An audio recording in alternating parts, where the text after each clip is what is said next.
आज हम एक बहुत ही सुंदर कविता पढ़ेंगे जिसमें कवि केदारनाथ अग्रवाल जी आपके मन के बारे में बताएंगे। इस कविता में हमारे मन को एक चिड़िया से कल्पित किया गया है, यानी हमारे मन को एक चिड़िया की कल्पना दी गई है। जिस प्रकार चिड़िया उड़ती रहती है, हमारा मन भी कई जगह भटकता रहता है, उड़ता रहता है ना। तो चलिए आज हम यह कविता पढ़ते हैं। वह चिड़िया जो चोंच मार कर दूध भरे जुंडी के दाने रुचि से रस से खा लेती है, वह छोटी संतोषी चिड़िया नीले पंखों वाली मैं हूँ, मुझे अन्न से बहुत प्यार है। वह चिड़िया जो कंठ खोलकर बूढ़े वन बाबा की खातिर रस उड़ेल कर गा लेती है, वह छोटी मुंह बोली चिड़िया नीले पंखों वाली मैं हूँ, मुझे विजन से बहुत प्यार है। वह चिड़िया जो चोंच मार कर चढ़ी नदी का दिल टटोल कर जल का मोती ले जाती है, वह छोटी गर्बीली चिड़िया नीले पंखों वाली मैं हूँ, मुझे नदी से बहुत प्यार है। देखिए, इस कविता में कवि ने बताया है कि उसके स्वभाव में नीले पंखों वाली एक छोटी चिड़िया है, यानी कवि का स्वभाव एक नीले पंखों वाली चिड़िया जैसा है। जिस प्रकार वह चोंच मारकर दूध भरे जुंडी के दाने रुचि से रस से खा लेती है, वह संतोषी चिड़िया नीले पंखों वाली मैं हूँ। कवि बोलते हैं कि जैसे संतोष से अन्न के दाने चिड़िया खा लेती है, आप उसको ज्वार बाजरा कुछ भी दो वो खा लेती है और उसे अन्न से बहुत प्यार होता है। वह संतोषी चिड़िया कौन है? कवि है। वह चिड़िया जो कंठ खोलकर बूढ़े वन बाबा की खातिर रस उड़ेल कर गा लेती है, वह छोटी मुंह बोली चिड़िया नीले पंखों वाली मैं हूँ, मुझे विजन से बहुत प्यार है। तो देखिए, ये जो कवि है वह बोल रहे हैं कि मैं अपनेपन के साथ, वो चिड़िया को खुद को समझकर बोल रहे हैं कि वह चिड़िया अपनेपन के साथ कंठ खोलकर पुराने घने वन में यानी खूब घने जंगल में, खूब गहरे जंगल में जैसे बेरोक गाती है, उसे किसी का डर नहीं होता। मुंह बोली है, एकांत में भी उमंग में रहती है, वह यानी अकेली है उस वन में, फिर भी खूब बोल बोल कर गाती है। वह कौन है? वह चिड़िया मैं हूँ, वह चिड़िया मैं हूँ। मेरा मन, कवि का मन ऐसा बोल रहा है कि वह वो चिड़िया है जो घने जंगल में पूरा कंठ खोलकर यानी पूरे स्वर में तेज तेज चिल्लाकर गाती है, पूरे तेज स्वर में मधुर मधुर गाती है, वह चिड़िया मैं हूँ। फिर देखिए, वह चिड़िया जो चोंच मारकर चढ़ी नदी का दिल टटोल कर जल का मोती ले जाती है। इन पंक्तियों का अर्थ क्या है कि वह चिड़िया यानी कवि का हृदय, कवि का मन जो चोंच मारकर चढ़ी नदी का दिल टटोल कर, जिस प्रकार नदी में जल के मोती मिलते हैं, जो पानी में रहते हैं मोती, उसे वह चिड़िया, नीली चिड़िया नदी में अपनी चोंच डालकर और नदी का दिल टटोलकर यानी नदी के भीतर जाकर वो मोती लेकर आ जाती है। उसी प्रकार उसका दिल भी नदी का राज जानता है। वह छोटी गर्बीली चिड़िया, वह गर्व से अपने बारे में बोलता है। कवि बोलते हैं कि उन्हें स्वयं पर गर्व है और वह ये बोलते हैं कि जैसे उफनती नदी के विषय में जानकर भी जल की मोती से बूंदों को चोंच में भर लाती है। जो चिड़िया है वह जानती है कि नदी बहुत गहरी है, फिर भी उसमें से जल की मोती सी बूंदों को यानी जल मोती सी बूंदों की कल्पना किससे की गई है? पानी से। जो नदी की जो बूंदे हैं उनकी कल्पना कवि ने किससे की है? मोती से। तो यहाँ पर मोती लेके आना अपनी चोंच में भरकर यानी जल की बूंदे लेके आ जाना, जो मोती रूपे बूंदे हैं। आपने देखा होगा पानी चमकता है जब एक एक बूंद होती है, आपको दिखता है ना चमकता हुआ, तो वो चमकते हुए पानी की कल्पना, नदी के पानी के बूंदों की कल्पना मोती से की गई है और उसे इस बात पर स्वयं पर गर्व है कि वह नदी के पानी को भी अपनी चोंच में, मोती रूपी पानी को चोंच में भरकर ले आती है। यानी वो इतनी साहसी है, वह चिड़िया इतनी साहसी है। चिड़िया की कल्पना किससे की है? कवि के मन से। तो कवि का मन जो है इतना साहसी है और कवि के मन को नदी से लगाव है। तो कवि ने अपने भीतर की कल्पित चिड़िया के माध्यम से मनुष्य के महत्वपूर्ण गुणों को उजागर किया है। यानी आप में इतना साहस है कि आप दूसरे के मन की बात भी जान सकते हैं, उसे प्यार भी दे सकते हैं और आप अपने मधुर गला, अपनी मधुर वाणी से दूसरे के मन की बात भी जान सकते हैं। यानी एक इंसान में क्या क्या गुण होने चाहिए? सबसे पहला संतोष होना चाहिए। जैसे नीली चिड़िया को संतोष है, उसे जो भी अन्न मिलता है वो बहुत प्यार से खा लेती है। तो उसी तरह केदारनाथ अग्रवाल जी ने मनुष्य के गुण को संबोधित किया है कि हमें संतोष ही होना चाहिए इस नीली चिड़िया की तरह, और हमारा गला मीठा होना चाहिए, कंठ इतना मीठा होना चाहिए कि हम अगर किसी के मन में कोई हलचल चल रही हो, किसी के मन में बहुत दुख हो, तो हम अपनी वाणी से उसका दिल खोल सकें, उससे प्यार से बात कर सकें और उसके मन की बात जान सकें। फिर देखिए अगले अनुच्छेद में, अगले पैराग्राफ में क्या बताया है कवि ने कि वह नदी का भी दिल टटोल कर उसके मोती ले आती है। नदी के मोती क्या है? उसका पानी।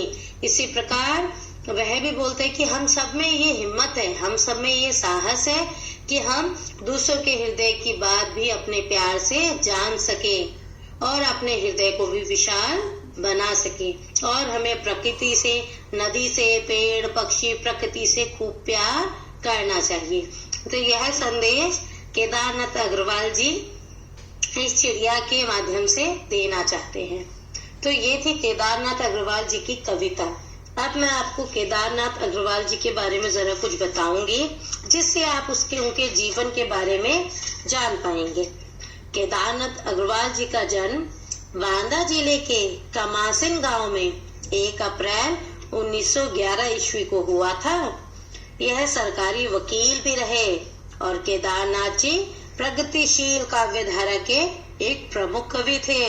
इन्होंने कविता, गद्य, निबंध, उपन्यास, यात्रा वृत्तांत, साक्षात्कार व पत्र भी लिखे हैं और इनकी प्रमुख रचनाओं में युग की गंगा, लोक और अलोक, आत्मगंध आदि कई प्रमुख कृतियां शामिल हैं। अब बात करते हैं इनकी मृत्यु की। इनकी मृत्यु सन 2000 में हो गई। इन्होंने बहुत सुंदर सुंदर रचनाएं हम लोगों को दी बेटा, हिंदी साहित्य को दी। आप सब भी केदारनाथ अग्रवाल जी की अन्य रचनाएं भी पढ़िएगा। फिर आते हैं हम इसके अभ्यास कार्य पर। सबसे पहले देखिए इसके प्रश्न अभ्यास कविता से। पहला, कविता पढ़कर तुम्हारे मन में चिड़िया का जो चित्र उभरता है उस चित्र को कागज पर बनाओ। दूसरा, तुम्हें कविता का कोई और शीर्षक देना हो तो क्या शीर्षक देना चाहोगे? इस कविता में केदारनाथ जी ने शीर्षक दिया है वह चिड़िया जो। आप यदि कोई और शीर्षक देना चाहते हैं तो कृपया लिखिए, उपयुक्त शीर्षक सोचकर लिखो। फिर है तीसरा प्रश्न, इस कविता के आधार पर बताओ कि चिड़िया को किन किन चीजों से प्यार था। चौथा, आशय स्पष्ट करो।